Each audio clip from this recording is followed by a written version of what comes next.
Welcome to San Diego Integral, January 13th, 2024. Our topic today, Purposeless Meaning at the Second Tier, Research on the Relationship between Developmental Stage and Personal Meaning in Life, presented by Jeff Schneider, PhD. So welcome to San Diego Integral. My name's Tom Habib, and I'm a member of the San Diego Integral leadership team. We have an exciting presentation today I will tell you about in a moment. We will begin shortly, but I first want to mention that you will be recorded in this meeting. If you prefer not to be seen, don't turn your video on, but we would prefer to see you to share your reaction and your feelings. The link to the recording will be posted on the on Meetup a day or two after today, so by Monday or Tuesday. And it'll also be on SDI's YouTube channel, and I will post that later on also. You can also find us, other than the Meetup page, on our San Diego Integral.org or our Facebook page. The advantage of joining one of these groups is you automatically are notified when a new event is scheduled, and you'll be sent the link right away. If you ever have questions or comments on these meetings, you're welcome to contact one of the people in the leadership team, either via the Meetup or on Facebook. Next month, we're going to be meeting on February 10th. It's always the second Saturday every month. And I do not have the speaker for you yet. It's going to be a mystery presentation. You can make donations at sandiegointegral.org. That helps us cover the cost of putting these on. A few housekeeping issues. If we may have question and answer today, and you're welcome to either unmute yourself and speak, or if you're more comfortable, just type your question into the chat, and one of the moderators will catch Jeff's attention and ask him the question for you. I think you know how to do that on the chat screen. Right after the meeting, we always have an informal discussion, and you're welcome to stay for that 30 to 60 minutes to share whatever's resonating for you or whatever topic you felt like got brought up during the meeting. Some of you may know we're setting up a conference for May this year, and I want to let the San Diego Integral people know the early bird time is going to be short. So if you think you're going to be attending in May, I'll put the URL in the chat. So today's topic is purposeless meaning at the second tier, research between developmental stage and personal meaning. And our speaker is Jeff Schneider. Jerry's going to introduce Jeff right now.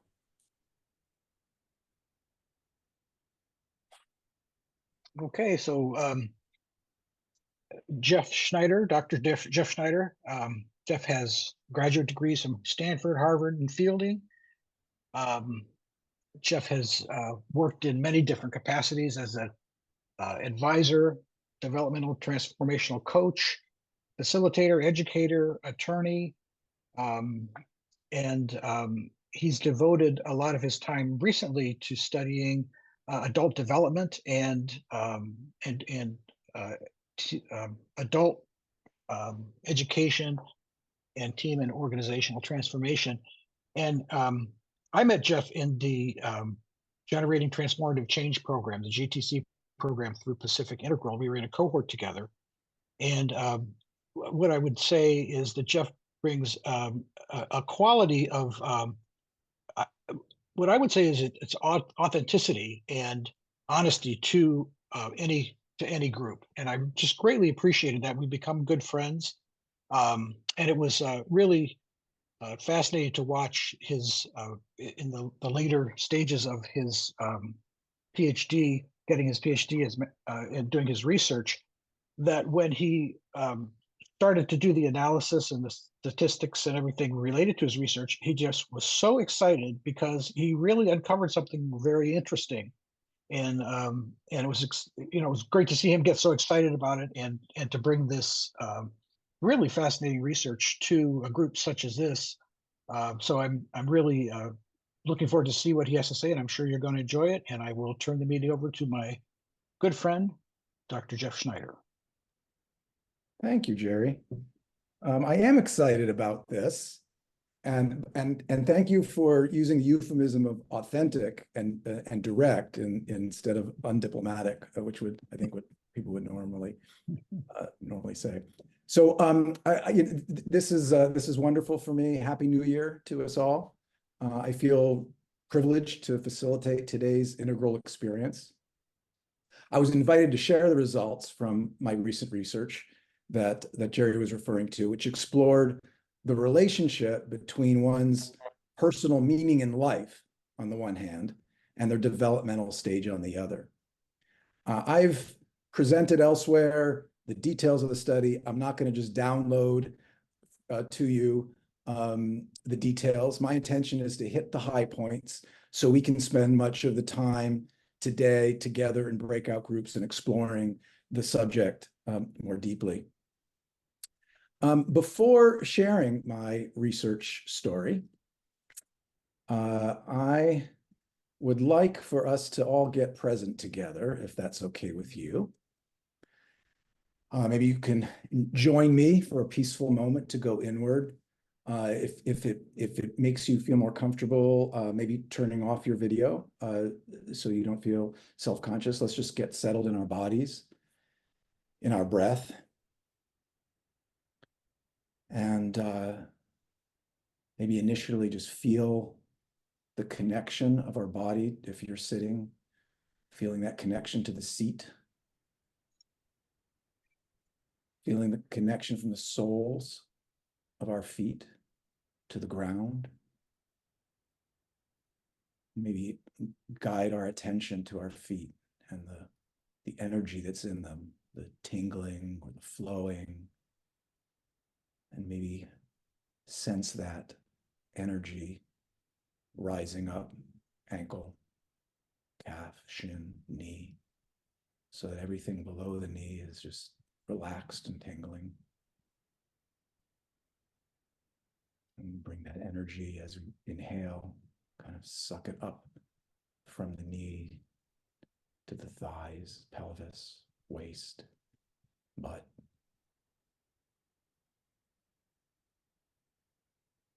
With each inhale, bringing that energy up higher in our bodies. You feel it in stomach, lower back, our midsection. Bringing it up to our lungs, in our lungs, around our lungs, our heart. May take a moment to feel the energy, the lightness, the tingling around our heart.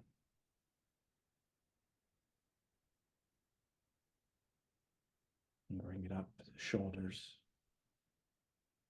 Let the shoulders go. Let the jaw drop, the tongue relax. The energy flow throughout our head, forehead, top of our head, behind our eyes. As you breathe in, experience the flow of air in. As you breathe out, notice the different feeling coming out of the nose. Just take a few breaths at your own pace. Just be with your breath.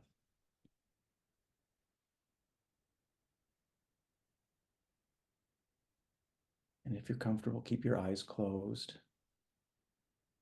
And take a moment to connect with the meaning in your life, however you may define it or feel it.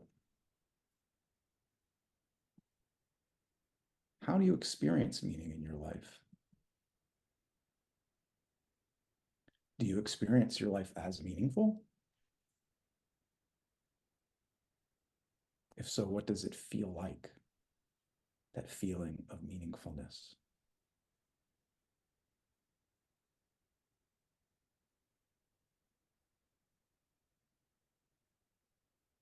When do you most experience the sense of meaning in your life?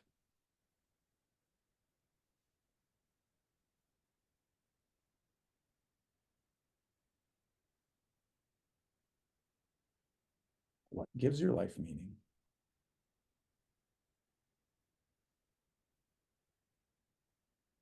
Has the meaning in your life changed over the past 10 or 20 years?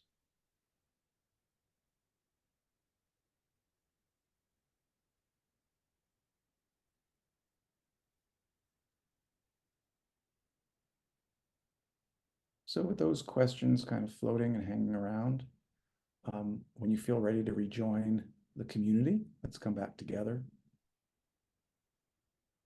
And I'd like us to move directly into breakout rooms of triads. So each of us can discuss with a couple fellow travelers some or all of these questions, which I'll put in the chat. And these are the questions that are on the slide in front of you. Do you experience your life as meaningful? If so, what does it feel like? When do you most experience a sense of meaning in your life? What gives your life meaning, and has it changed? My hope is that for this breakout and others, you'll join a triad with curiosity and openness and without judgment, just a sense of exploration, and that what you hear from your two companions in the breakout is not to be repeated by you in a larger group. That's not the intent, or repeated anywhere. And we'll come back in 20 minutes. My suggestion is to first allot each person 5 minutes to share their personal relationship to each of these questions. Then, if there's 3 of you, that's 15 minutes, and then the last 5 minutes to discuss. But during that 5 minutes, when it's someone's turn, to just let them talk, and if there's silence, let there be silence while that person just kind of feels into or thinks about the question. And then we'll bring you back after 20 minutes. So I'm going to enter, before we lose you to the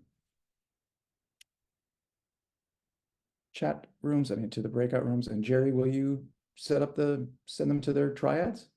Okay, so I'm starting the breakout soon here. If you do not want to go into a breakout, just decline the offer. And then if you end up in a room with like only yourself or something, I will be juggling that in the first minute or two and get you settled in. So here we go. Breakout sessions are not recorded. Welcome back.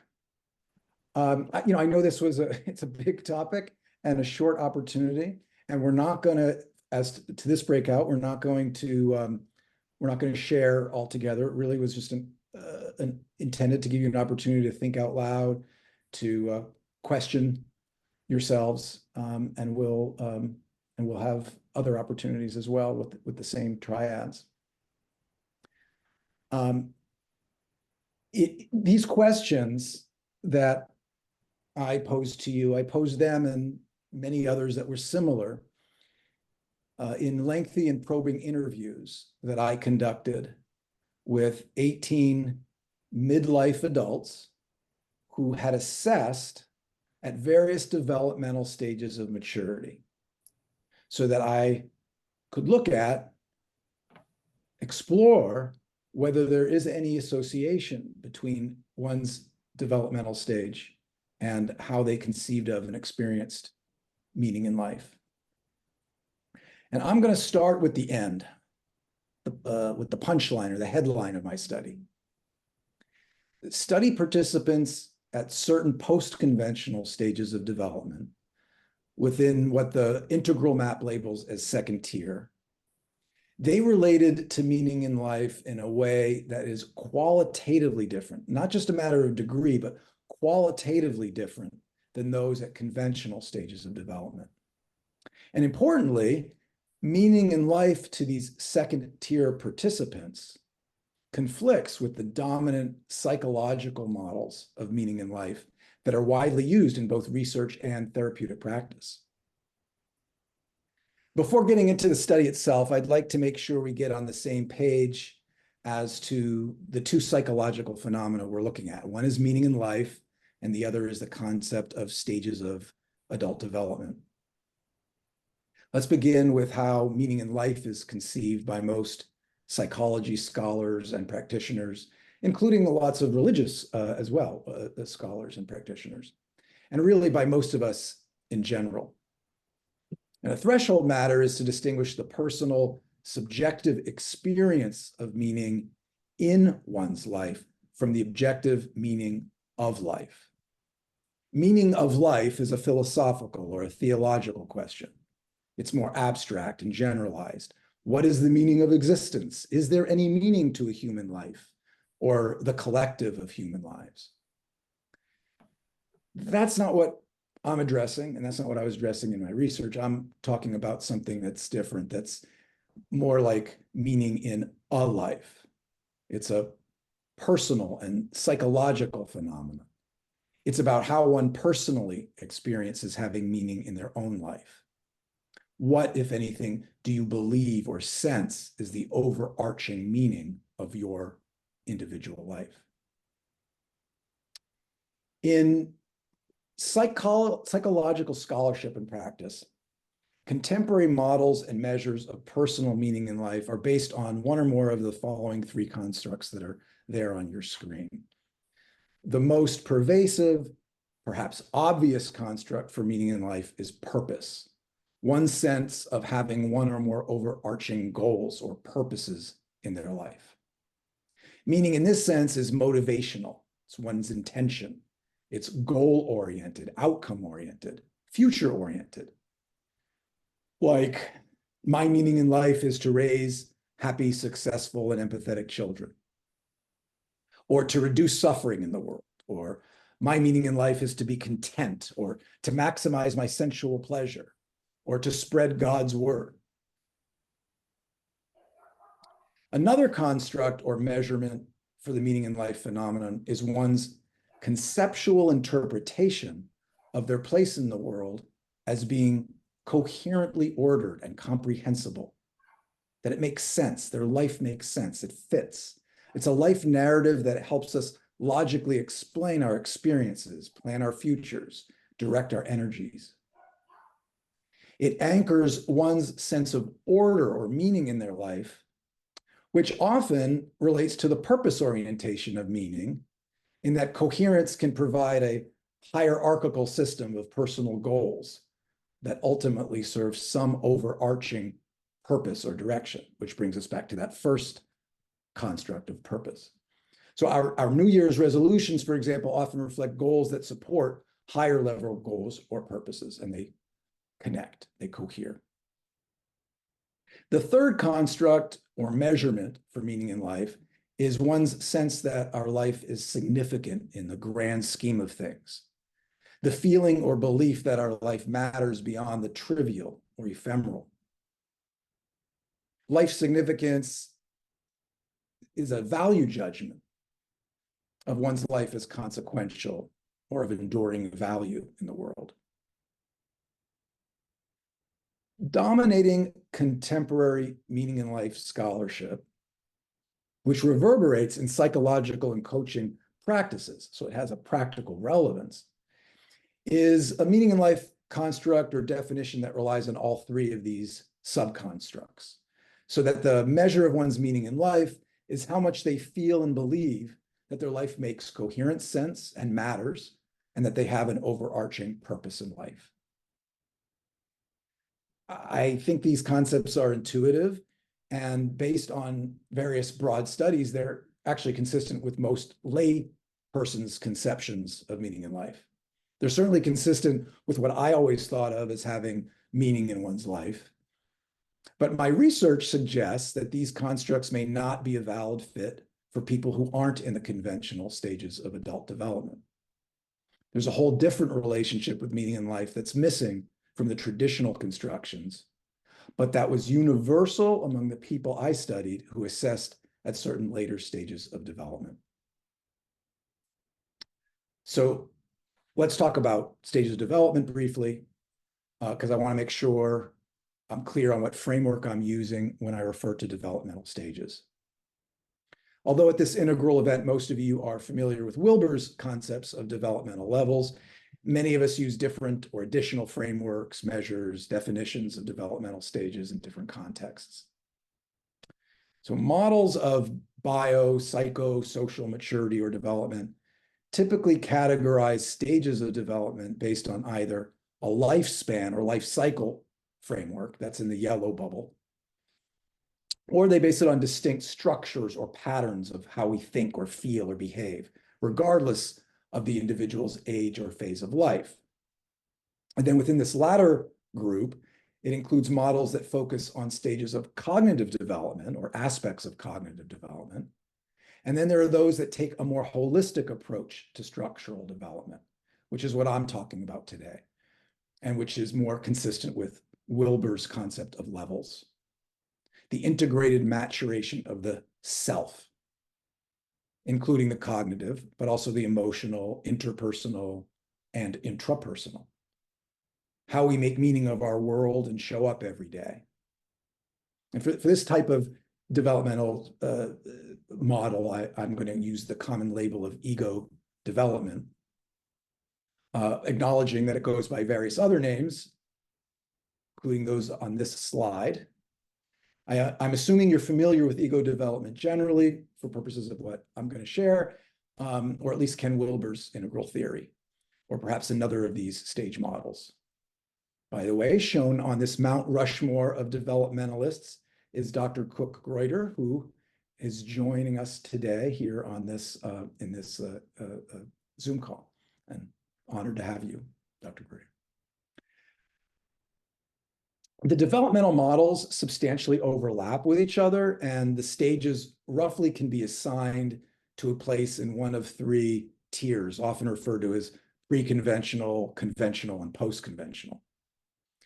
By definition, the vast majority of adults live in the conventional tier. People in the early stages of the conventional tier have the labels ascribed by your favorite developmentalist indicated in the orange box on this slide. This isn't the time and place to go into these characteristics that are all on this slide. But this is the stage that that many of you are familiar with, where meaning making is based on and fused with our relationships and allegiances. It's the stage where one's self can't effectively monitor or make one's own meaning. At this stage, we're swimming in the river and unable to see the river itself, or as a river, or as our relationship to the river. The person would need to get out onto the riverbank to be able to see the river they swim in and to see how they relate to the river, which would mark the transition to the late or more developmentally mature stage within the conventional tier. Late conventional stages are ascribed the label from your favorite model, indicating the green box on this slide. It's when we now have a personal belief or story or moral code instead of being had by a personal belief or story or moral code. Although late conventional stage people can see contradictions and inconsistencies in themselves, they generally accept facts and their perception of the external world as real. They're still largely blind to much of the constructed or acquired nature of their beliefs. In the post-conventional tier is the start of deconstructing the artificial separations that we previously constructed or were constructed for us. A deconstruction of definitions and boundaries of our societal and personal concepts and constructs. the move from a strictly either or perspective to a both and perspective. The turquoise box on this slide indicates the name given to the early to mid post-conventional stages under the various models. The stages when people open up to more sources of understanding than pure scientific rationality. In the integral model, we're talking here about the start of the second tier. I want to quickly relate these stages I just described with the research data I'll be sharing with you. The participants in my study had been assessed under Terry O'Fallon's stages model of ego development, which is an elegant model, and it's combined with a valid and reliable assessment tool. The arrows on this chart indicate the 5 stages of my study participants, ranging from early or mid-conventional through mid-post-conventional. 8 of the 18 study participants were at the second tier. So obviously my sample of midlife adults was skewed much higher than the general population, and this was intentional. The lowest of my participant stages, stage 3.5, is about the median stage of adults in the Western world, the middle of the conventional tier. The highest or latest developmental stages of my study participants were at the second tier, at O'Fallon's stages 5.0 and 5.5. These participants are estimated to comprise at the 5.0 or 5.5 stages, to comprise only about 1 to 3% of the adult population in the West in terms of developmental stage. But in absolute numbers, that's still tens of millions of people in the West alone. I see there's a hand, Lorraine. Did you want to say something? No. Sorry, I'm not seeing the screen very well. No worries. Okay, so for my study, I asked O'Fallon's team to solicit study participants for me who had already taken assessments from O'Fallon's database of midlife adults. Then they had to have taken them within a year before my study. I identified the 5 stage pools I wanted, but I asked them not to share with me which study participants they sent to me were assessed at what stage. I didn't want to know that while I was doing the interviews, and I wanted to be blind to that while I was doing my analysis of the transcripts of those interviews, so I wouldn't be biased in any way, to avoid bias. The most significant finding after I did all the thematic analysis and before learning what stages the individuals were, I found that the interviews and what the participants shared resulted really in 5 patterns, 5 clusters of how the individuals related to their meaning in life.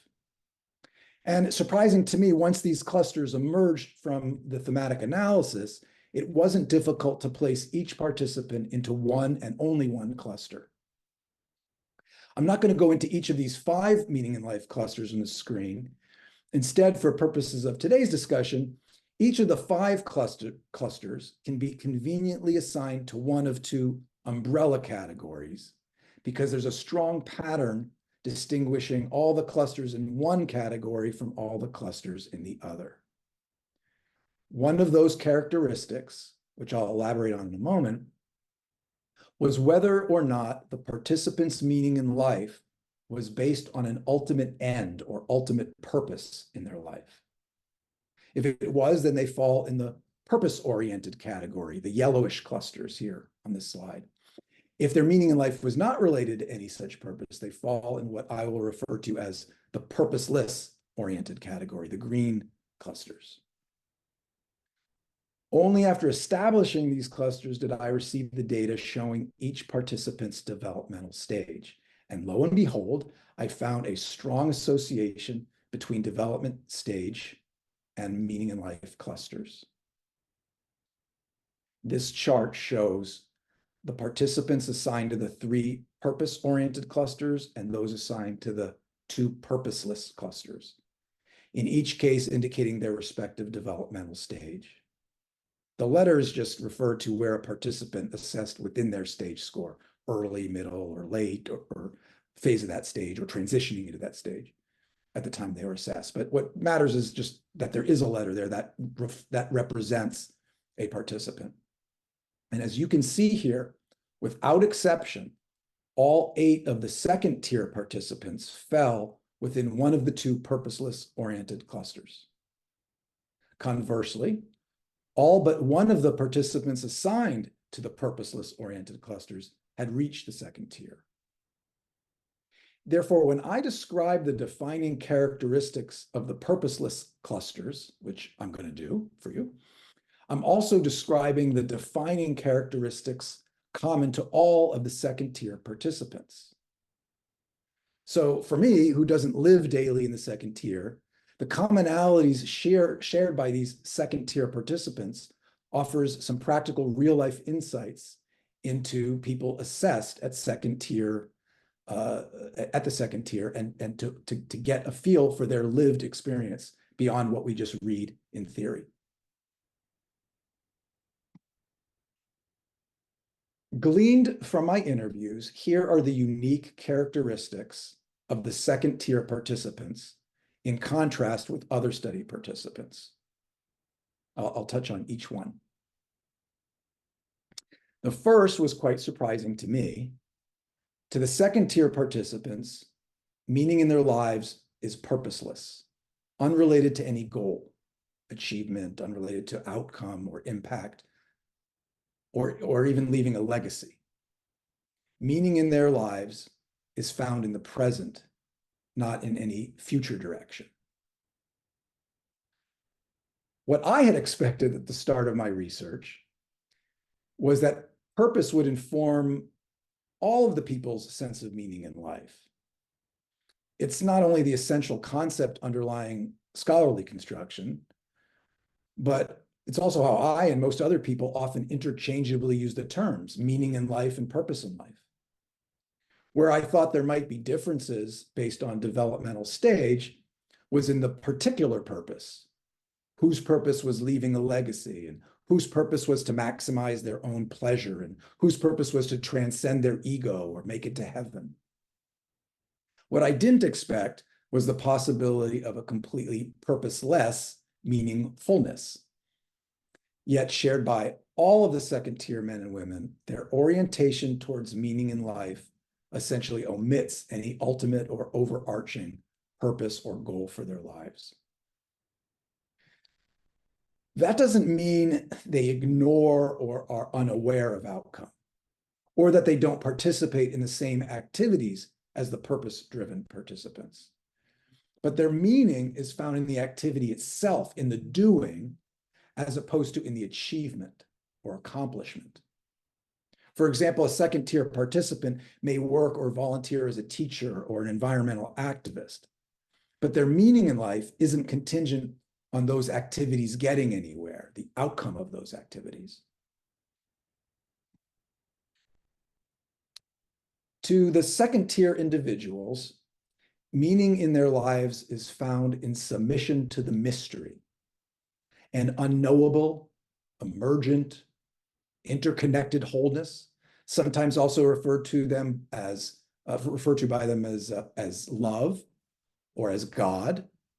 But in my sample of participants, very few describe the mystery in a religious sense. In fact, the mystery seems to necessarily transcend or integrate all religion. They seem to imbue the mystery with a sort of aliveness and intelligence that can't be fully comprehended by them or by anybody else. It has an emergent quality, a system where there's no central control or leadership, like birds flocking, or ants colonizing, or fish schooling, or species evolving, or cells assembling. Residing in an emergent mystery that they can neither control nor comprehend, the second tier participants sense their meaning in life in simply submitting or attuning to the mystery. The second tier participants' relationship with the mystery is their meaning in life. And they experience meaning in life as being in harmony, alignment, resonance with this greater wholeness. One second tier participant's purpose in life is to follow her heart and fully turn up as a vessel. And the meaning in her life will depend on whether she's willing to surrender to the mystery. She also expressed her perception that each person has a unique role to play in this universe, so that they're incredibly special, but they're also incredibly not special at the same time. An aspect of surrendering into the mystery is a tendency towards letting go of the conceptual self. These participants commonly described being more aware of their identities and egos and being more able to let go of them at times. Another second tier participant is quite convinced that the meaning in his life is derived from giving himself to the mystery. His prior meaning in life was establishing an ego in what he called the self-identity project, which is building yourself in the world and proving to yourself that you can succeed. Now he's letting go of all those identities and finds meaning from just being.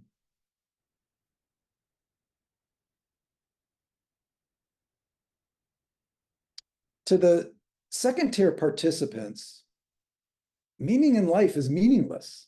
It has no inherent reality. It's just another concept or construct or symbol to be deconstructed like everything else.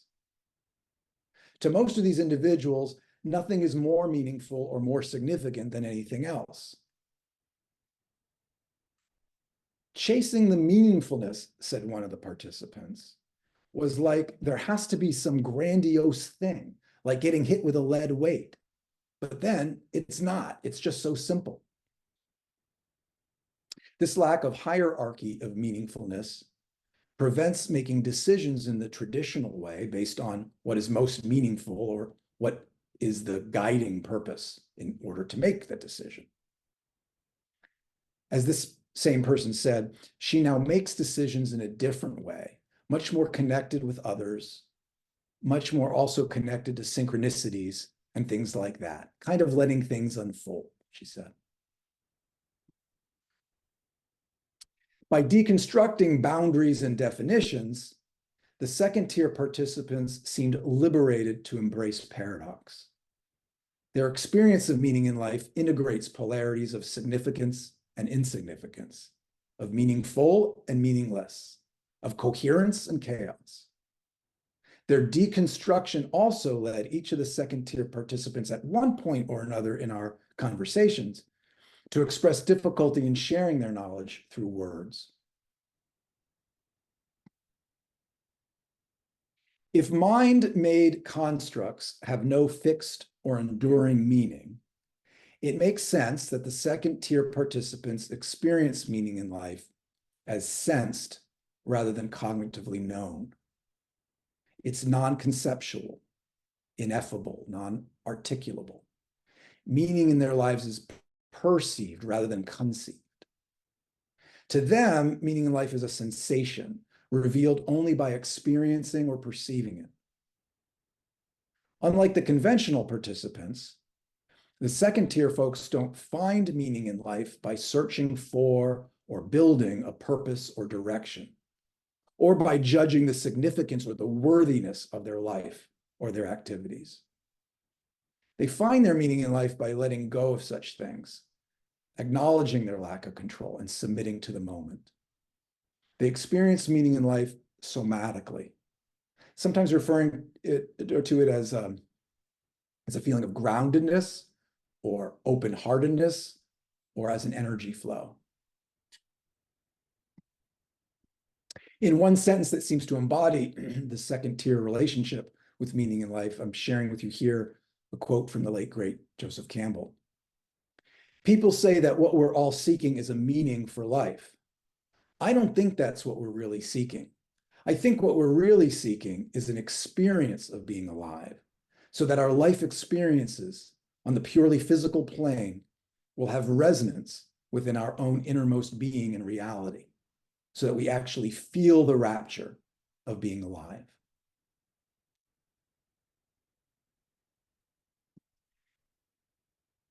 After sharing with you the dominant models of meaning in life, I've now shared with you a glimpse at how the second-tier adults conceive of and experience meaning in their lives, which doesn't seem to fit the traditional models. Clearly,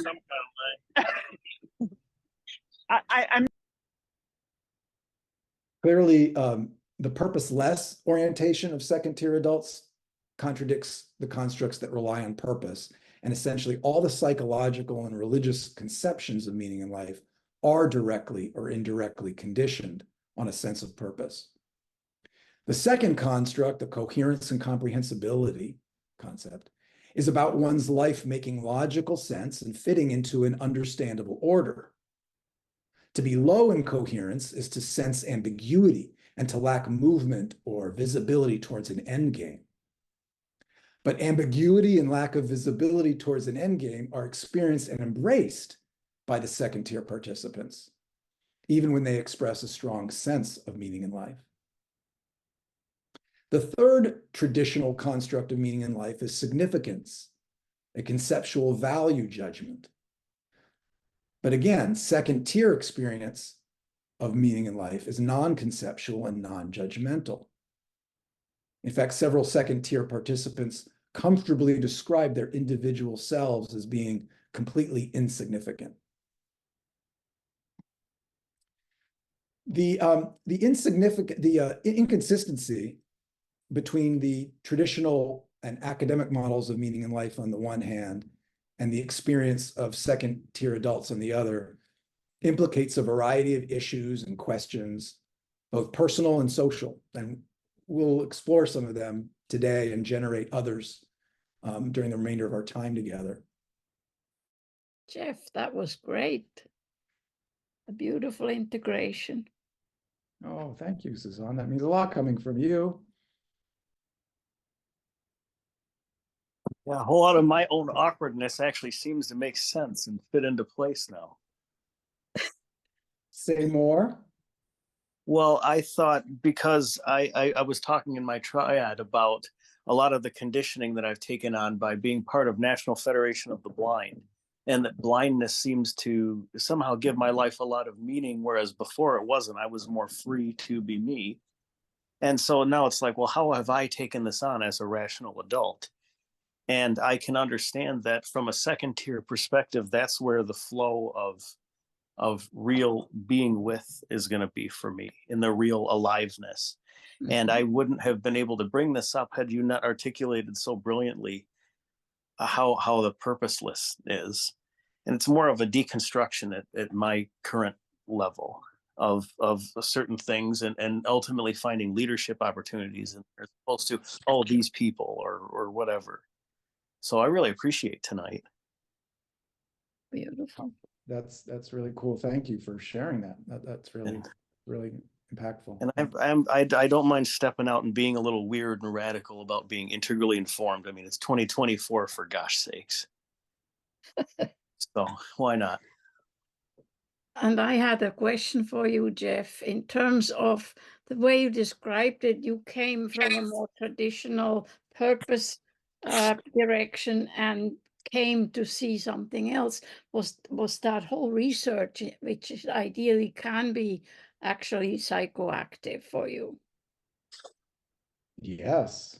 Yeah. And uncomfortable. Yeah. Sure. Yeah. Great. That's beautiful. That's the best kind of research in my view. The one that makes you feel uncomfortable. Well, it automatically does. If you grow, you have to take, leave of some of your assumptions and all of that.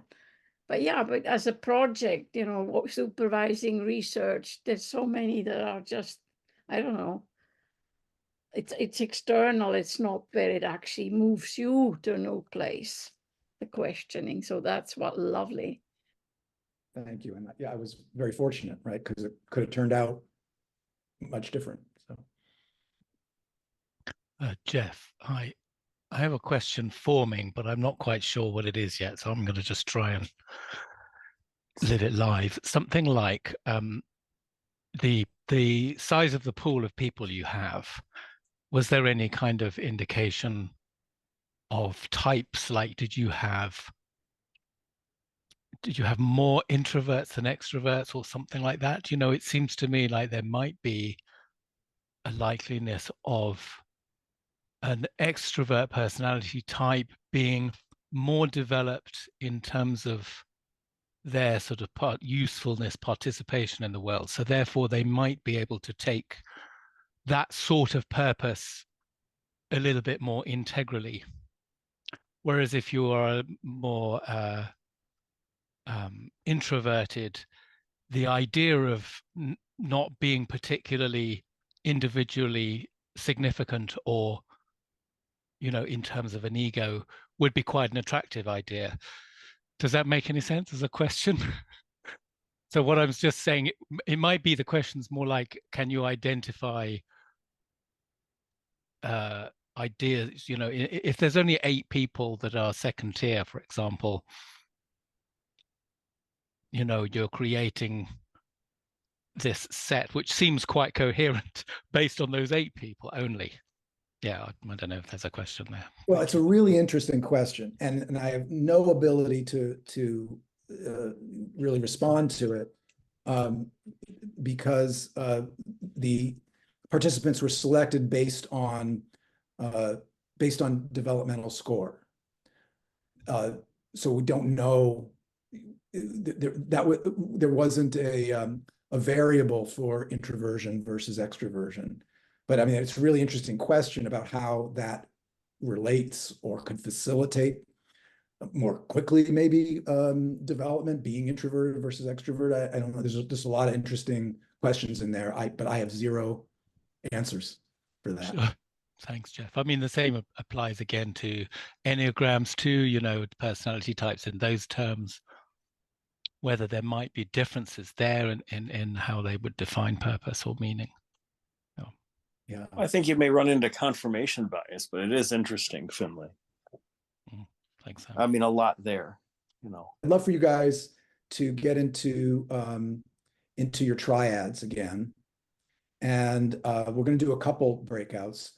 First, I'd like you to share with each other your personal reaction and relation to the way second-tier participants in my study, how they describe their experience of meaning in life. So while it's fresh, this is not one that we're gonna come back and you're gonna share, so you can feel free to just share intimately with your triad what your reaction is and how you relate to it, and then you guys can discuss. So for this one, we'll take 15 minutes. I don't know if you can set the timer on that, Jerry, but I'll set the timer, and if you could send everyone into their same triads if possible. Okay, so I can set the timer for 15, but I don't think they're going to be in the same triads, but they should be in the same triads between this time and the next group. I think I've Okay. got And that on the figured out. screen are the questions I'd like you to consider and share. And I'm also going to put this in the breakout, but I'll quickly just read it out loud, and then I'll put these paste them into the chat. What is your personal reaction to the way second-tier participants describe their experience of meaning in life? How does their description relate to how you personally experience meaning in life?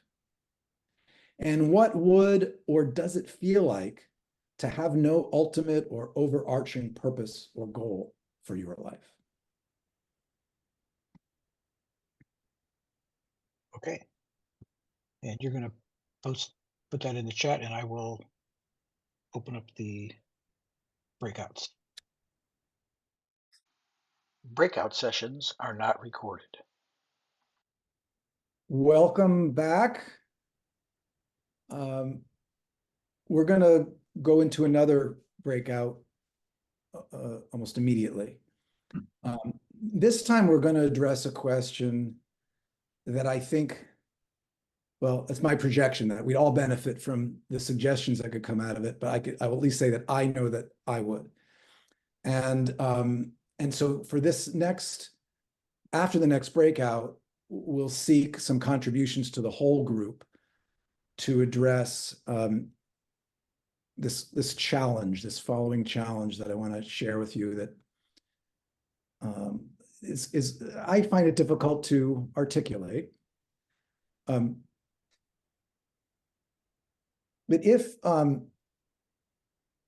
if meaning in life is attunement or alignment with the mystery, and it's found in submitting or surrendering to that unfolding mystery, how do we discern the authentic pull or calling versus the analytical and intentional, or the habitual, or the mere lazy indifference? You know, I'm being called to I can feel it very strongly just to stay in bed. Or that we're surrendering to something that's not authentic, or it's culturally prescribed and not reality. It's not authentic reality.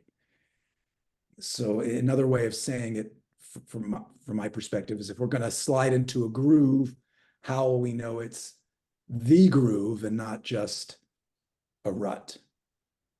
I know this is not really well articulated, but I'm hopeful that the idea is that you get it, you get the idea of it. So if it's really not clear, raise your hand. So I'd like us to break out again for 15 minutes in our triads to collaborate on this, and hopefully when we get back together, hear some good suggestions, thoughts, ideas, maybe even questions. But I'd love to hear the answer for this. So Jerry, if you'll redo the same triads and set the timer for 15 minutes. Okay, opening the rooms now. Breakout sessions are not recorded. Welcome back. My hope is that we can spend a little time now before we go back to some curriculum that will, later, that will kind of close out this with. I was hoping we could hear from some of you about this question of discernment in terms of allowing oneself to harmonize with, fit with, be pulled into the greater whole in an authentic way, versus, fill in the blank for what might be a less resonant reason to respond to an opportunity or to take a certain path. So if you will use, because we have so many people, it would be helpful if you would use that raise hand tool, which is on the bottom a little bit to the right of center, and then we'll just take people in order of raising their hands. Kelly, will you share with us then? Hi. So our group had quite a lovely conversation. So just to get back to the question of, so how do we discern? That is the question, isn't it? Like, that's like the loudest sticking point of it. Yeah, how do you make decisions? Where does your motivation come from? When am I being lazy? When am I just avoiding discomfort? And I suppose the thing you touched on it, you mentioned it in the presentation, of that it comes to you some more thematically. It's not necessarily something that comes in words, and that is, and maybe that was an example answer, actually, a participant's answer. And then I suppose it's first you just scan, like as a practice, first scan through shadow work. You know, am I avoiding anything in this moment?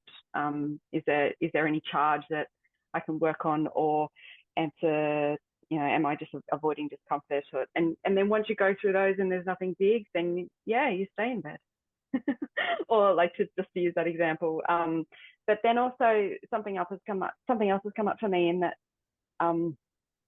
it's a part of that it's inevitable that you can't actually not align yourself with life, and that if it's like you can say, oh, I'm not experiencing an authentic life, like, and by the way, you've just experienced life.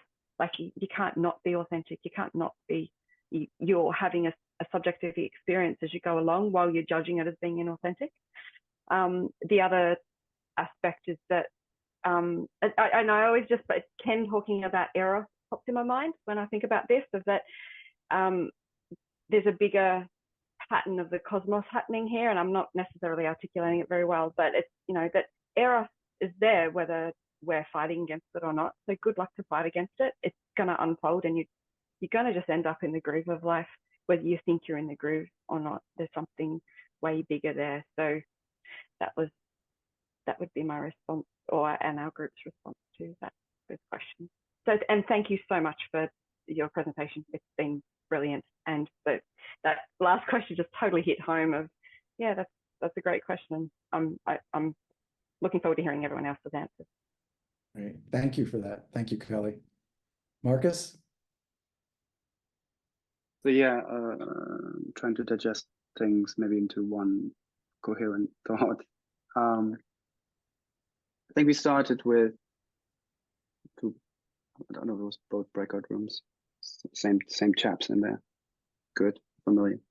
I think we started with the idea that, well, how much do we actually have influence, or how much do we believe or perceive influence on whatever's happening, that we make decisions ourselves and we can reactivate ourselves towards, you know, in ourselves and towards the outer world. As much as we all recognize, especially the older we get, that the outside world is so hyper complex, there's very little we likely can do, and if we have any particular target, it might really be futile to maybe have a target, and it might be better to have just direction. And how much do we then believe we can contribute by ourselves towards that direction? Or what I found on a personal experience over the last 24 or 5 years, let's say, is that I had a mixed feeling of things that just happened to me. And I might believe there that some of it happened because I was steering myself in a particular direction, maybe had some influence on that, and others where I was just going with the flow and I was happy with that too. And then stuff just happened. And often more things happened because of it. And then it ended up, and I think both in the discussion, at least for me, where I still believe that as long as I keep myself fit and have the energy to, when something, whatever approaches me, comes to me that feels all right for me, at least I should take care of having the right energy for it, which means, you know, you take care of myself, get some routine and sort of have a particular balance or something, so that when random things happen, I can discern to grab them or not, or have the energy to grab them or not. That's roughly my short rumbling on thoughts of my own experience, and a little bit picking up, and please don't hate me if I quoted you guys a bit wrongly there from the groups. That's sort of my quick thought. Thank you for that. You know, I think that's helpful. And I think I'm thinking now and looking at the timing that this can be a bigger discussion, that maybe more of a conversation, and that we can maybe do this, Tom. Would it be okay that we, in the post 6 o'clock, do it as part of our the informal time? Yeah, absolutely. So why don't I end the formal part of the meeting at this point? But let me ask you this though, if this is Yeah. okay. There was a topic I wanted to address, but it's about 5 minutes on a kind of a corollary, an implication of the research results. But I don't, you know, I also don't want to push. It was my fault for kind of losing track of time. So question is whether you guys are up for 5 minutes of more downloading. Yeah, we could do that. Do you want to do it right now, or should we end the formal part of the meeting? Do it now. Do it now? Okay, go ahead, Jeff. Okay. Yeah, because what I wanted to raise was an implication based on concerns that arise from this research, but that could apply elsewhere. My study looked at one psychological phenomenon, meaning in life, which has been extensively researched and includes, for example, let me see if I can quickly share, hundreds of studies. Let me share here, that indicate that higher levels of meaning in life lead to better mental and psychological health, as well as physical health and longevity, from greater happiness, life satisfaction, resilience, better memory, brain health, less risk of dying for many different reasons, whether it's cancer, or stroke, or suicide. So it's quite a powerful argument for fostering meaning in life in people of all ages. But these studies are derived from measurements of meaning in life that are based on the dominant models I earlier described to you, which are most often oriented around purpose in life. So a question arises, would these hundreds of studies apply to all of the, would they apply at all to these, to the second tier populations? And it's also possible that people at pre-conventional stages also may have a different concept or experience of meaning in life than the normative. This is because research is typically done on populations within the belly of the bell curve, unless Yes. diversity is specifically sought.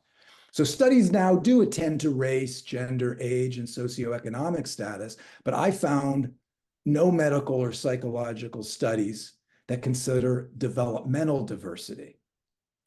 Therapies and advice that are effective for people at conventional stages of development may not be effective or might even be harmful to people at pre or post-conventional stages. Yeah, this is a major implication of Terry O'Fallon's work that I found to be particularly relevant. Yeah, and related to that is that the second tier individuals also seem to gain their understanding and their meaning in life through alternative ways of knowing. They know meaning in life in a perceptual and embodied way instead of just a conceptual way. If we ignore their alternative ways of knowing, researchers and those in the helping professions may lack sufficient tools to best support second-tier individuals. Presumably, interventions that are more somatic or even numinous may be called for, in contrast with cognitive-based therapies or practices. Similarly, many therapists, coaches, clergy, and thought leaders promote a focus on a purpose-driven life or on finding your why, which may enhance the lives of those in the belly of the developmental bell curve. But perhaps that direction is unhelpful and even counterproductive to those who experience meaning in life from a non-purpose-driven perspective. And for people transitioning into the second tier, it seems unhelpful to pathologize their loss of a purpose or direction, when it may be a natural and necessary step in their growth and eventual fulfillment. Just as people at certain stages of development tend to experience meaning in their lives in qualitatively different ways than the normative, it seems likely, or at least possible, that people at certain stages experience other psychological phenomena differently than the current models and measures of those phenomena. Examples may include how people relate to trauma or happiness, grief, self-esteem, gender identity, which may vary based on their stage of development. Because the current measures of those psychological phenomena are based on constructs that are not developmentally informed, we may be missing important opportunities to better customize our research and interventions. Ideally, psychological research would include each participant's stage of ego development, just as they typically include variables such as age, socioeconomic status, gender, and race. And even those common variables, gender and racial identity, are artificial constructs that should be reconsidered from a developmental perspective. I mentioned how the second-tier participants deconstruct or reframe polarities. What could be more contrary to their way of making meaning than forcing them to identify as male versus female or black versus white, which is just some food for thought. So that's what I wanted to, it was just, it's an important corollary that I wanted to throw out there that relates to the results of my research, and maybe something we can talk about also during the informal part of our program. And I genuinely would love questions, comments, insights, criticisms, feedback. There's my email address. I would love to continue the conversation with you. Okay, thank you very much. I think everyone found this a very valuable topic and meeting, and the presentation was outstanding. Jeff, if people want to get a hold of you, how can they reach you? Can you put something in the chat for our members? I'll put my email address in the chat right now. Okay.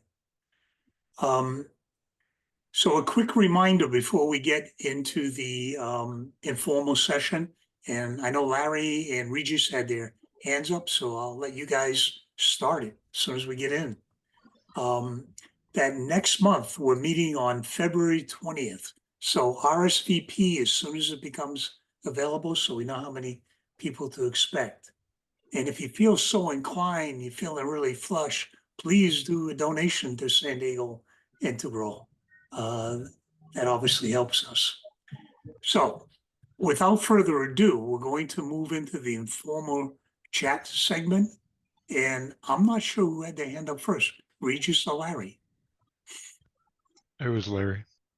All right, Larry. Man, Jeff, I've been with San Diego Integral over 15 years, I'm thinking, and been doing integral work personally and professionally since the mid-'80s. And this is one of the finest, most insightful, impressive, articulate, consciousness-serving, consciousness evolution-serving presentations I've experienced. I mean, this is not an overstatement. I'm almost breathless with how wonderful this presentation was for me personally. Yeah. There's like 6, 7, 8 things that are trying to come into my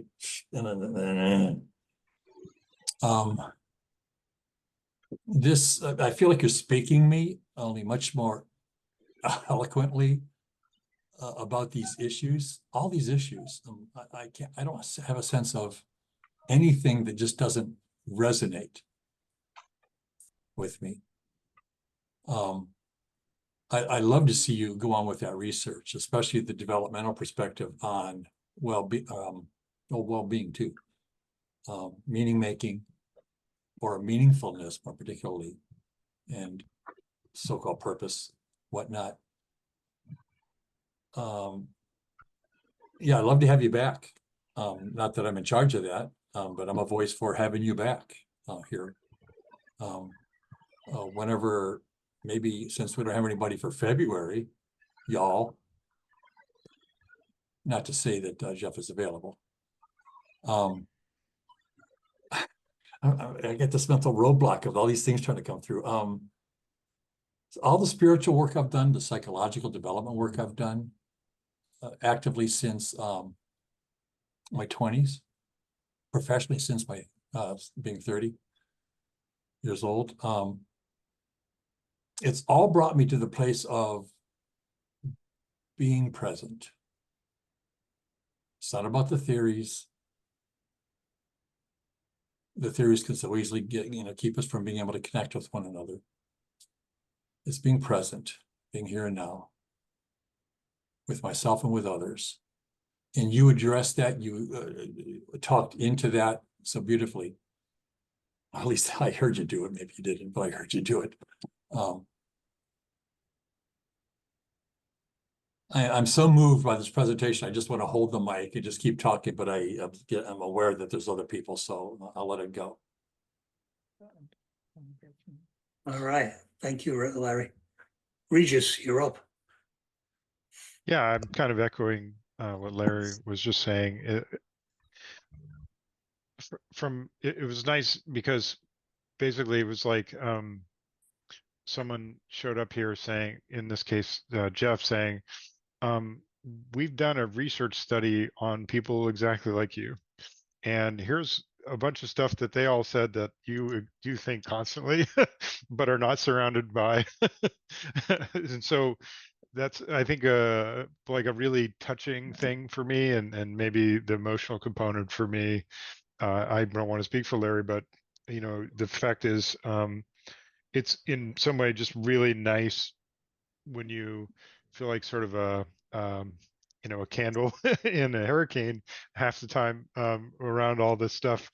It can be really, really odd. But the thing that I wanted to talk about around this was that, and it spoke to a little bit about what Larry was saying, is that we live in this kind of oversimplified world, and one of the things that often even our meaning and purpose is simplified, and when you lose sense of directionality, it can be disorienting at first, but what can happen as a result of that is you can then learn to have agency and autonomy about going into and out of the directional, right? So you can purposely withdraw yourself from needing direction, or to be anchored in something that has, like, I have a purpose, I'm going from here to here. Do you know what I mean? And so being free from that is a huge psychological boon. And I almost wish, like, part of the thing that Terry O'Fallon's thing always said to me was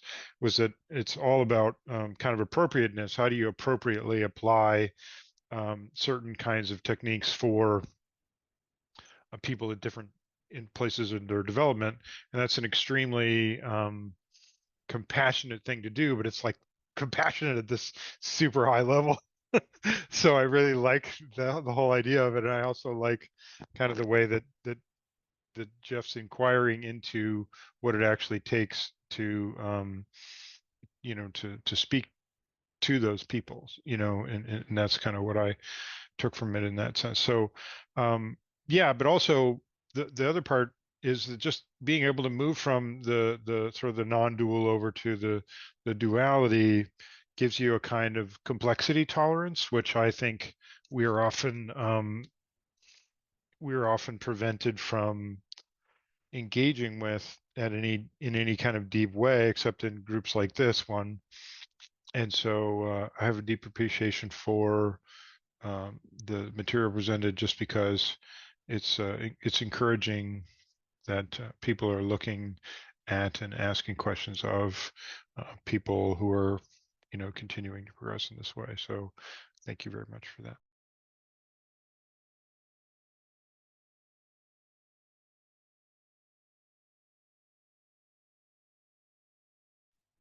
I don't see any hands up, although everybody's on two screens. But I'd be very interested on, did you ever get in a rut that felt inauthentic? And did it ultimately reveal to you your next path?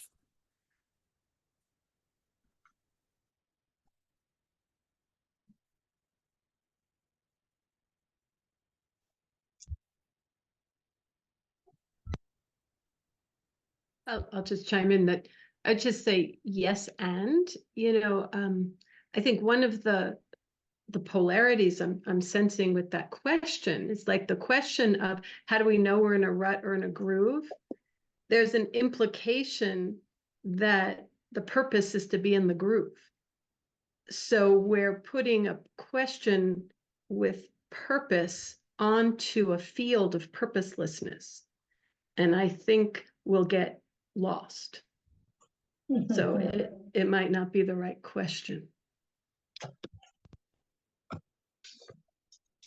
Yeah, I think the discerning and parsing out that, are we in a rut? Is it purposeful, or are we supposed to be there? Largely, we just need to kind of be with it and be in it and just discern what to do with it. One of your earlier slides, Jeff says, had the yin yang, do no harm, take no shit. Well, second tier, higher second tier in particular, gets a little more confusing as to what's harm and what's shit. Those are constructs. And like the old analogy I've tried to share before, not very good at sharing stories, but with the farmer's son had a good experience, and neighbor comes over and says, oh, good fortune, your son had a good experience. And the farmer said, whatever he said, maybe, or okay, whatever. We'll see. Then because of that son's good experience, it turned into a bad experience. And then the neighbor comes over, oh, it's too bad you had a bad experience. Well, maybe. Point being, what's good and bad, what's right and wrong, from the higher stages, that gets cloudy. And I see that as constructive. It's a good thing. It's healthy that it gets cloudy. And I'm a big fan, proponent, advocate, whatever, of the mystical, or where it tries to meet, however you'd put it, the mystical meets the ineffable meets language, mental constructs, and how to be with that and bring the mystical into language. I think you've done a beautiful job, by the way, Jeff, of doing a lot of that with this presentation and where you're going with this work. Bringing language to some of these cutting edges of mental awareness and how mental awareness plays out. So yeah, what's good, what's bad? As I've told Tom in prior conversations, what's more important than good and bad, right and wrong is what's healthy. And we don't always know that in terms of what our soul experience is, what our mind's experience is, unless we go through it. Because what might seem uncomfortable and upsetting or even damaging, maybe once we're through it, we see, see the silver lining in the clouds, so to speak. So again, thanks, Jeff, for all you're about. I really appreciate it. Ellen, jump in. Yes, thank you. Yes, I agree. And I loved what you said, Shara, about what the question, the inquiry revealed. Yeah, because the rut, the key can be in the obstacle. It's a vehicle through which there can be a lot of growth if we embrace it as such, and recognizing that wherever we are is our divine journey.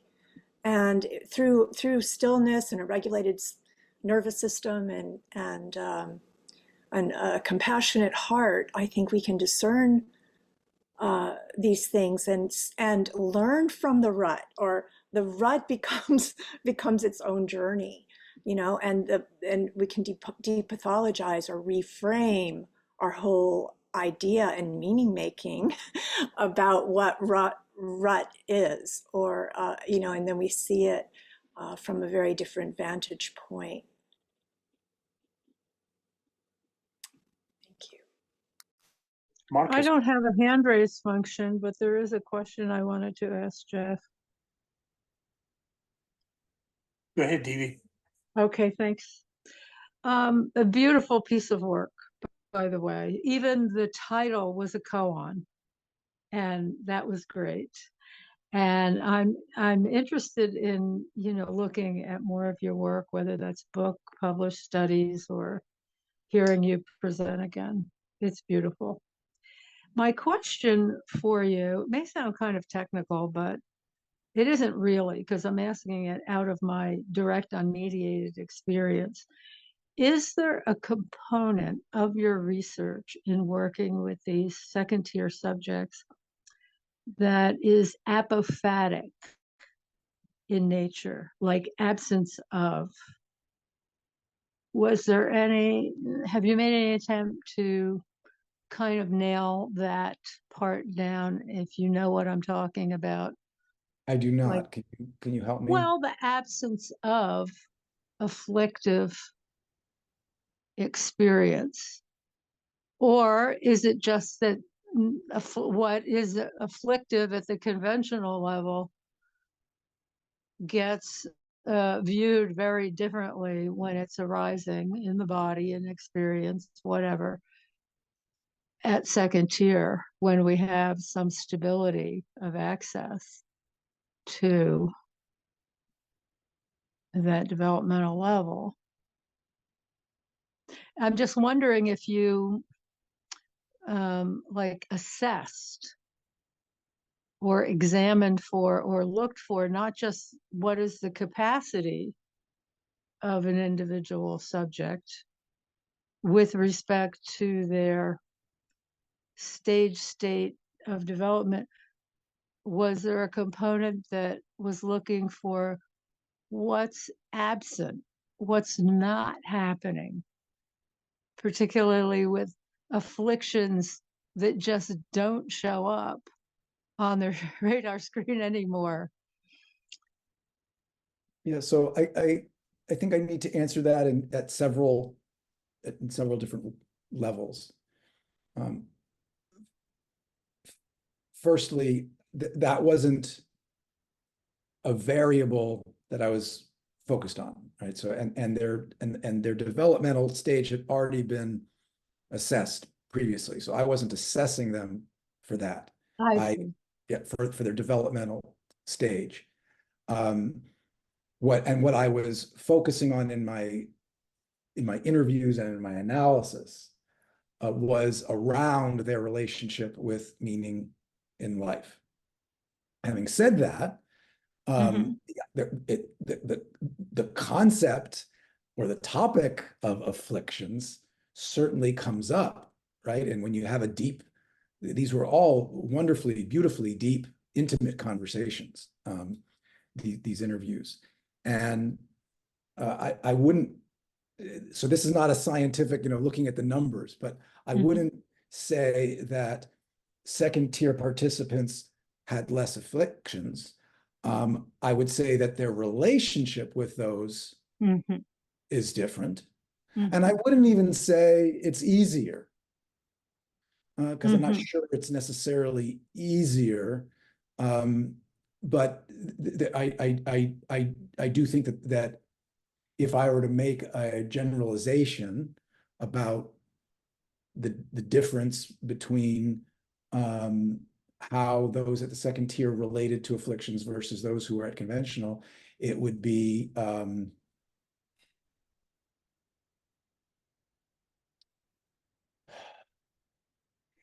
more about being with those afflictions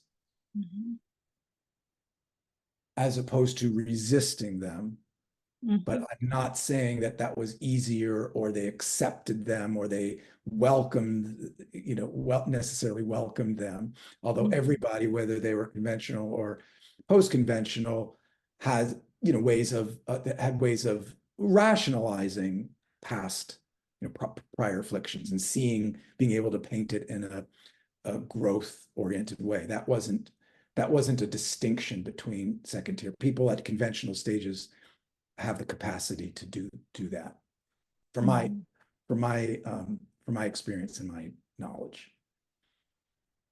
I don't know if that answers your question, but it does. It addresses it. Do you not agree how interesting it would be to, having assessed or having had access to these people who are assessed to be at a particular second tier level, according to O'Fallon et al., that to actually explore the relationship, how they related to organic afflictions that arise, whether that's something in the body, situationally, relationship, life, world situation, you know, how the character qualitatively, how the experience of disturbing emotions, afflictions, and so forth, you know, is I don't want to say different, is there's a different way of relating to this. So Debbie, we got a lot of people stacked up, waiting to ask. That's it. Comments. So Thank you, And I Jeff. do Thank agree you so that would be a much. wonderful area of exploration. I do agree. I think that would be fascinating. I'd love to learn about that, read that. Thank you. So the order looks like Marcus, Tamar, Shara, and Regis. You're on, Marcus. Thanks for waiting.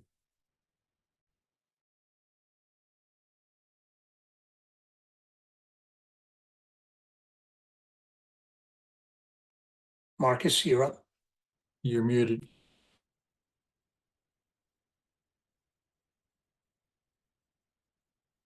He doesn't look muted, but you're not coming through. We just can't hear him.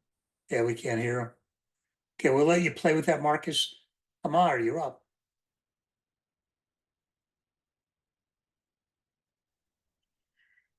Okay, first I want to join all the people who thank you for this wonderful presentation. And I mostly enjoyed the way that you distinguish between the importance of finding meaning actually between the first and second tier.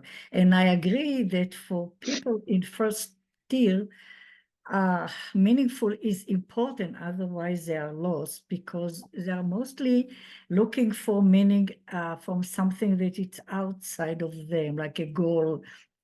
I need to have career, I need to have this, I need to have that, and they measure themselves by the outcome, whether or not I reached this goal, or I found my place, or this or that. But you cannot, I mean, if you don't have the, they are miserable because they have to have meaning, but they tell you that religion is good for you. Well, yeah, sure, it's very great to make sure to feel that God will save you, but you cannot give somebody a meaningful injection. I mean, they've got to believe in it or not. I mean, I don't know how, I mean, how can you how can you find meaningful there just because you think that it's good for you? I mean, it's not like eat vegetables because it's good for you. But once you are released from this thing, I mean, the need to define yourself by some kind of outside thing, and you become the source, like when you are one with mysteries, kind of, yeah, you are the source, but you feel that you're not, poor me, who am I to be the source of truth. If you feel connected, you somehow feel that you are in touch, that something is bigger than you, that somehow comes through you. And that kind of what gives you meaning. And at the same time, when you let go of all the things, the other things, and it's not that you are not in touch with reality, but your sense of meaning is not related, like the detachment thing, that you are doing things because you feel like you are called to do that, but you do not judge yourself for your sense of meaning, but the results of the outcomes of what you're doing. You're just doing it, and well, let it go and put it in the world, and whatever happens, happens. So I think that, yeah, being the source versus being dependent on whatever outside thing, this is for me the main difference, and that's what I got from your presentation. Thank you. Thank you. And I know you weren't saying this, but you brought to mind something that I think is important to be said.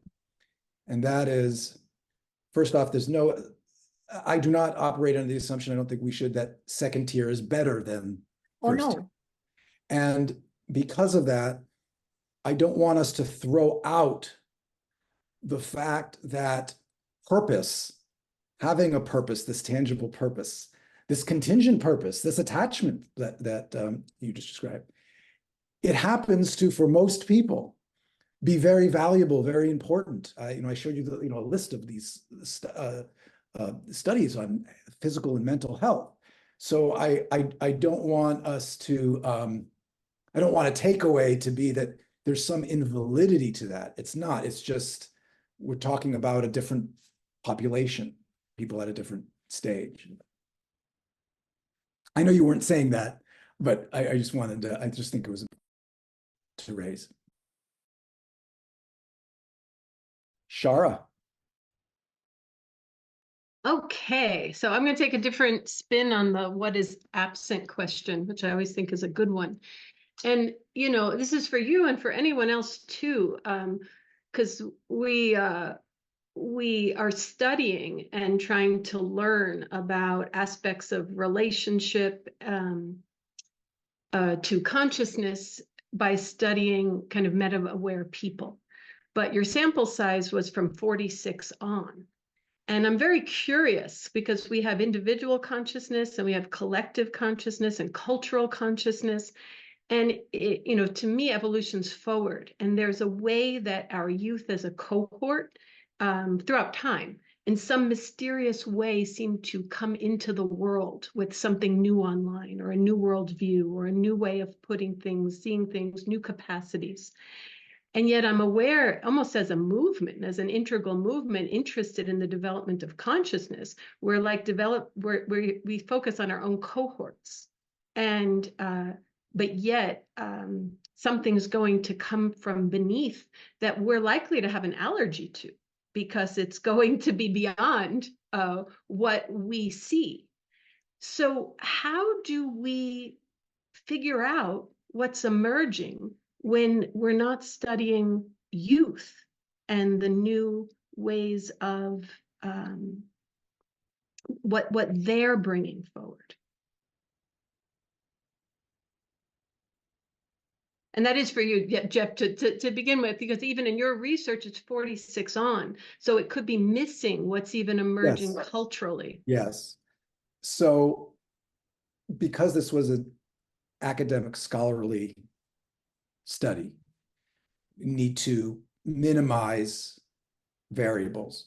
This study, the results of the study we can't assume that how I described the second tier participants applies to second tier participants who are under 30, let's say. Mm-hmm. I suspect, just based on my knowledge of developmental stages, that it probably is, it probably would have come out the same. But it wasn't like an intention to exclude for the purposes of, there aren't people that I have very close friends who are, 20s and 30s who are beyond me in terms of their stages of development. So it wasn't to ignore a different age cohort. It really was to maintain a narrower population so that we could maybe draw conclusions that are that we binding. But so your question is, if we ignore them, I don't want to ignore them. So I think that there's when you talk about movement, I do see that. I do, and I'm amazed how there can be young people who don't, haven't necessarily gone through the events in life that may be the ones that typically facilitate development, and yet they are at these higher stages of development. To me, that's really quite interesting. That separate question is quite interesting in and of itself to me. Thank you. Yeah, it seems like the short answer is we have no idea the developmental impacts of what's emerging right away. Everything's limited. Marcus, are you able to respond? Am I working again? Yep. Can you hear me? Awesome. Yeah, so what I want to comment on is that, so talking about the rut aspect, I got very used over the last 20 years to go into sort of phase of hyperactivity and then need a bit of a rut or recovery to, reflect and crash, take my time and find my footing again. And in the beginning you feel like, oh, I should have the extra energy to go through. It's like, and then I had to accept that, you know, you need that timeout phase and do different things to survive, basically.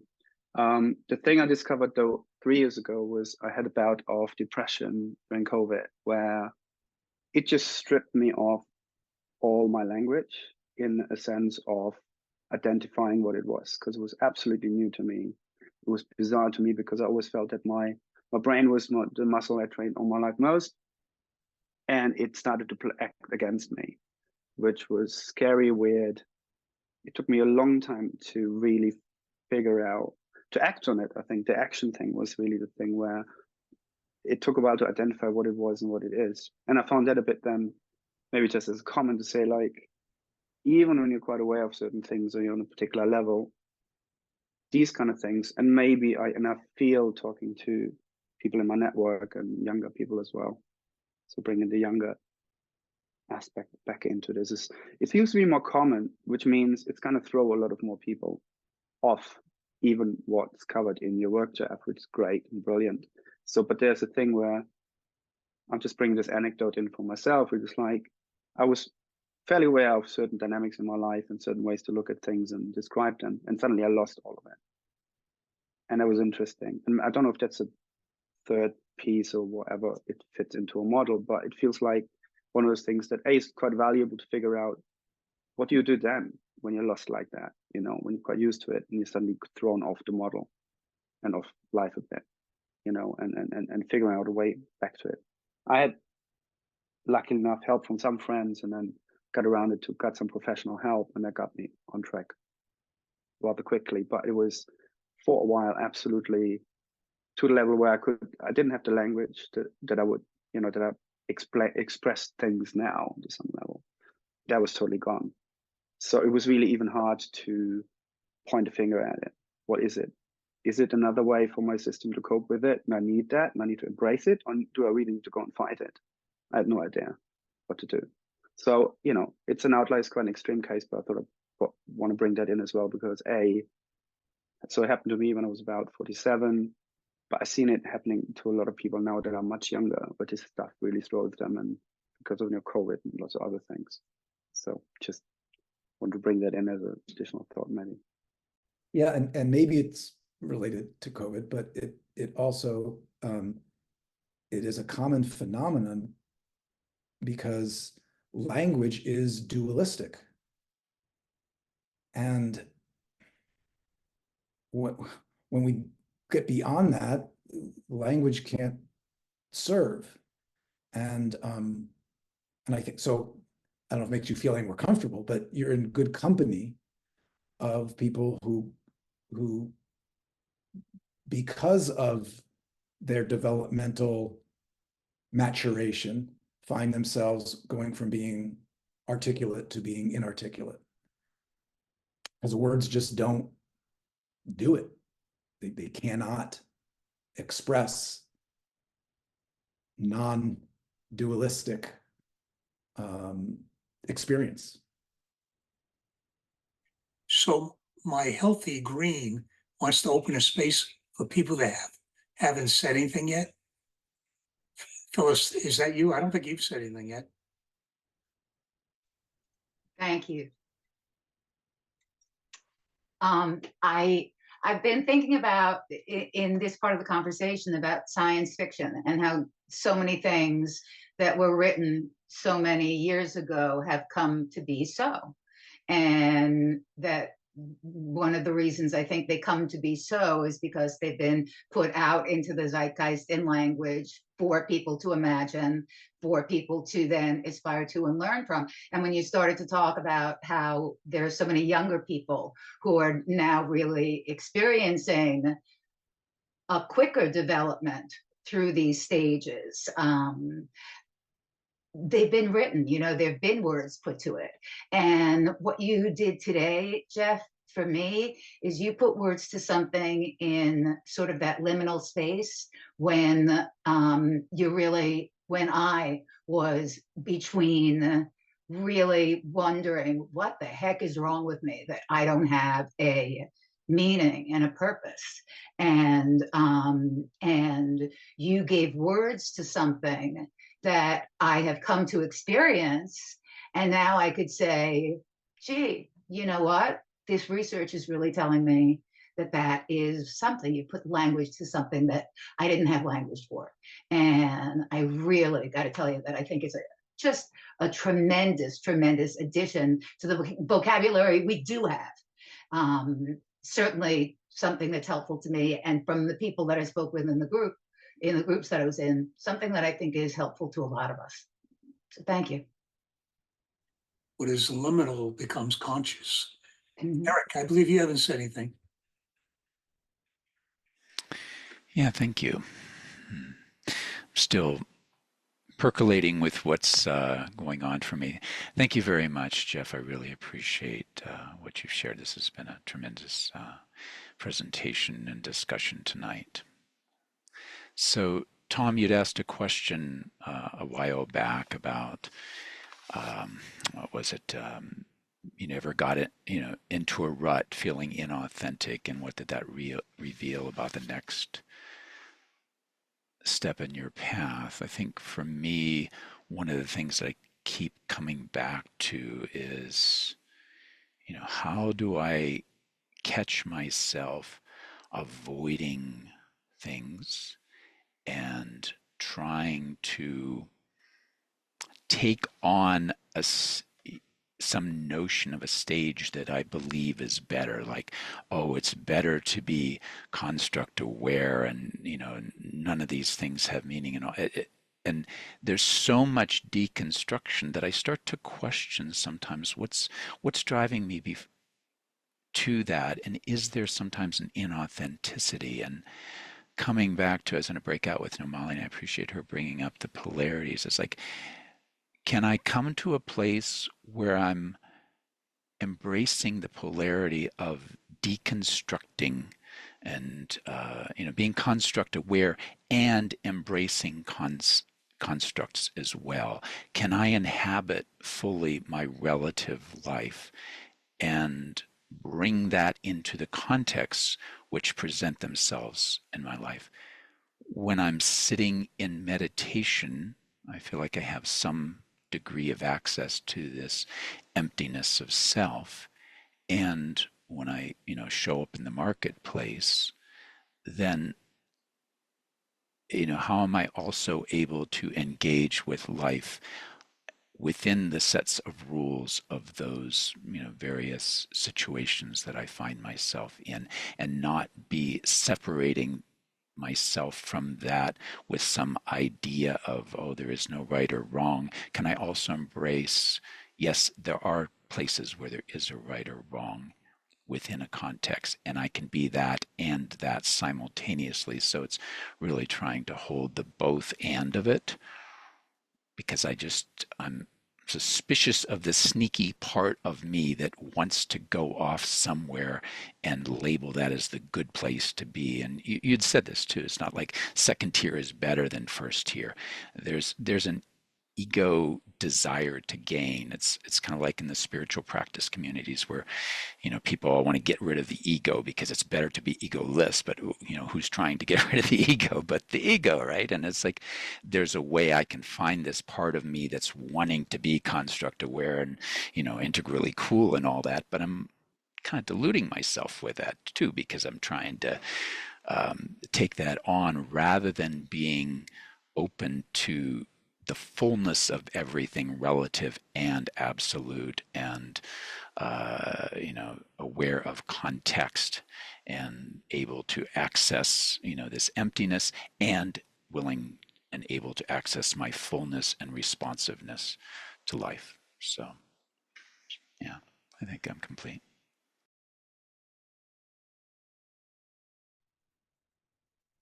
Thank you. Marcus, thanks for waiting.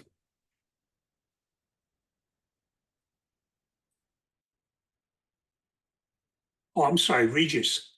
Thank you for waiting.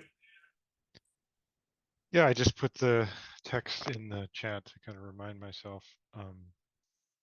So I was thinking back to my recent period where I was really in a rut, and versus being in a groove. And it's interesting because when I was talking to Phyllis in the first grouping, there was like this conversation we were having about being in this kind of tier 2 space. You have this sort of deeply personal, like I feel like tier 1 is like this intensely personal, divided attachment thing, you know, that's kind of starts with your family. The metaphor I use for my autistic side is oftentimes the autistic person you meet later in life is as a result of the responses they had to the fact that they have this crushing, overwhelming sensory input, and they have to develop some strategy absent language or anybody to ask about it, or you're just an infant. You have nothing whatsoever. You have no direction of any kind. And then by the time you do form an ego and have some language and start to ask people about it, they give you all the wrong answers or inappropriate answers to things. And so you often form this really sort of broken viewpoint on that. And as you mature, you can start to have autonomy to make different decisions around how you're going to construct your adulthood. But some of those things in the sort of the purple remain. And I've noticed that there's certain aspects of my survival aspect that happened during the yellow period that I had to definitely address. And once you get into the turquoise side of the picture, you're like, oh my God, family things are coming up. There's a kind of resonance that happens between those two things. And I've really been through the ringer on that one in the last couple of years. So I just wanted to kind of bring up the fact that that just because you're in some cumulatively developed set of things, you can still have all this stuff that you need to go back and address and deal with that are formed at a level that it's impossible to have language around really until you've spent a long time mining it all out, and I love being in groups like this because there's always the liminal space is so enormous, right? Like it's just wonderful to be with Jeff's liminality now, which he's now gratefully shared with the rest of us. And this is for me, the beauty of the whole integral community is because every time I show up in a thing, I'm like, oh, someone else has something liminal that's just adjacent to me, which I can now sort of expand and grow into, and that makes my life somehow better and more whole as a result of that. So that's for me the value of this kind of thing consistently every one of these meetings I've ever been to, and as well as Jeremy's work and other places. So thank you for that. But also I just wanted to kind of observe that just about myself, that I don't get to get out of my abusive childhood or my neglectful childhood just because I have an intellect. So like so it's not a free pass in that sense. So anyway, so thanks for talking to me about it. But yeah, that's for me, I think the difference I can make, because when I'm in a groove, it feels like I have a wind behind my back, whereas when I'm in this kind of tier 1 sort of purple family weird survival level feeling, it can definitely feel like you're trapped in a box. And so that's, I think, where I would make that distinction.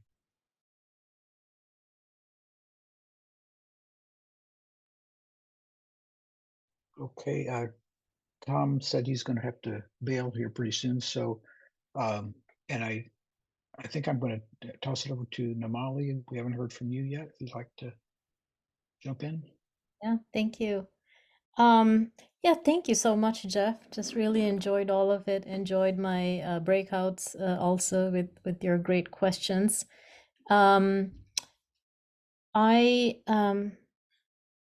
It's interesting, I also want to appreciate you for using development in this conversation, because more and more there's a lot of blowback around the integral community's use of stages and developmental concepts. Like recently in the meta-modern space, there was this big thing about death to turquoise.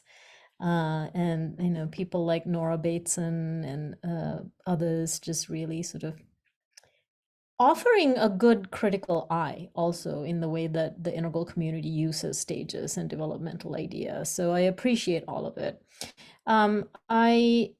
When you were talking about how integral or second tier folks might be describing, experiencing, expressing that sense of meaning in their lives, I was with you all the way. And then for me, the only sort of little bit of inquiry that I had was when you had the slide with the red X's around how the conventional ways in which second tier may not really express meaning.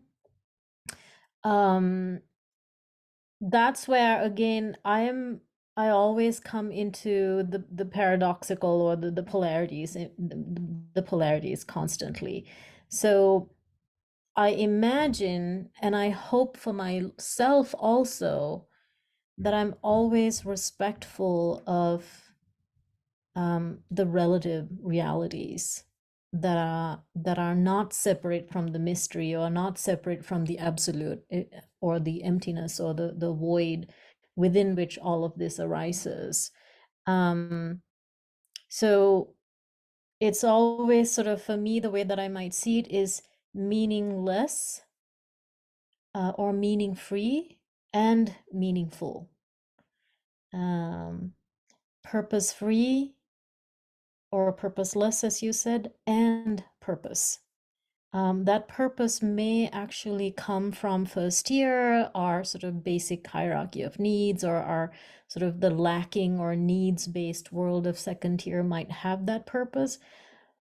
But something that I also often remind myself is when I think of all of the big struggles of this world, the known solutions thus far, for the most part, whether it's medicine or science and technology, and a lot of that has come from the first year. A question that I often ask is, yes, here we are gathered in these amazing second tier circles, or at least on a good day during an hour or two, maybe touching a bit of second tier. A question that I often ask is, how many of us are running for office? So I'm always kind of, I have this care and concern for the fact that along with the deconstruction that rightly so needs to happen, and thank God it happens as we evolve, and hopefully getting into the groove and getting pulled into and pulled by eros, that we're also embracing agape and the purpose and the meaning that we're seeking in first year. That in some ways the question also is an additional question to, are we in the groove or the rut? I might tend to always like the groove and the rut. I love both of that, and similarly, I think a good question for second tier folks is, how do we know whether we are integrating or whether we are dissociating? Because I think the pathology of deconstruction and the letting go of the layers of the ego, a common shadow element in the second tier highly developed folks, is also dissociating, and then sort of imagining that is eros, or that is the space of spiritual connection or something like that.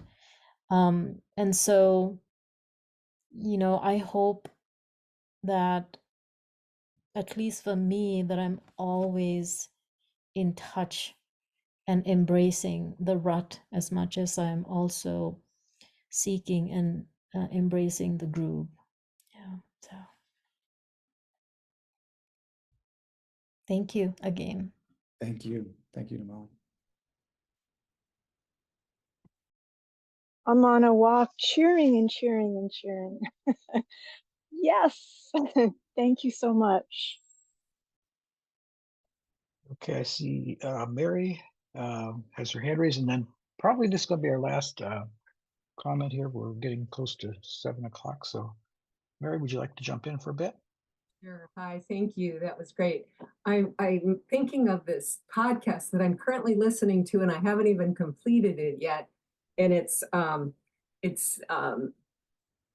my notes are here. Ezra Klein and a guest are talking about can we recognize our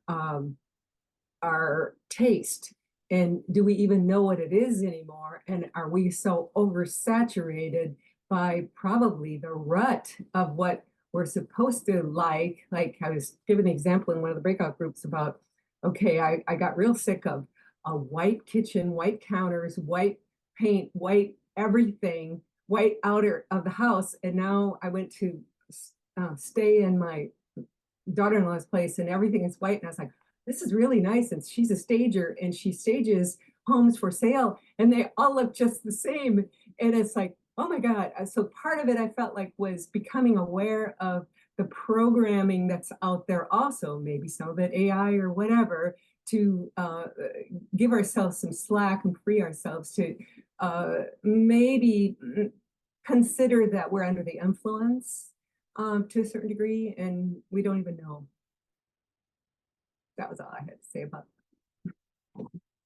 Thank you. All right, thanks, Mary. Jeff, anything you'd like to toss out to wrap up? And then we're going to call it, I think. No, I appreciate all those comments. There are loose ends that, of course, I would love to follow up on. So if any of you want to, and particularly Shara, would love to talk to you about the cohort, the age cohort issue too at some point. But this really was a privilege for me. So thank you for this, for me, for what you've done for me, all of you. Thank you. Yeah, well, great to have you, Jeff. I think that we could see from some of the responses that people, I think this is a great group for you to meet, and we really appreciate the work that you're doing. And this is it's been great for everybody. I think you can tell from the comments. So thank you so much, and thank everyone for coming. We'll get this recording edited and out there within a couple days. And now let's all head for dinner. Okay, thanks everybody. Good night.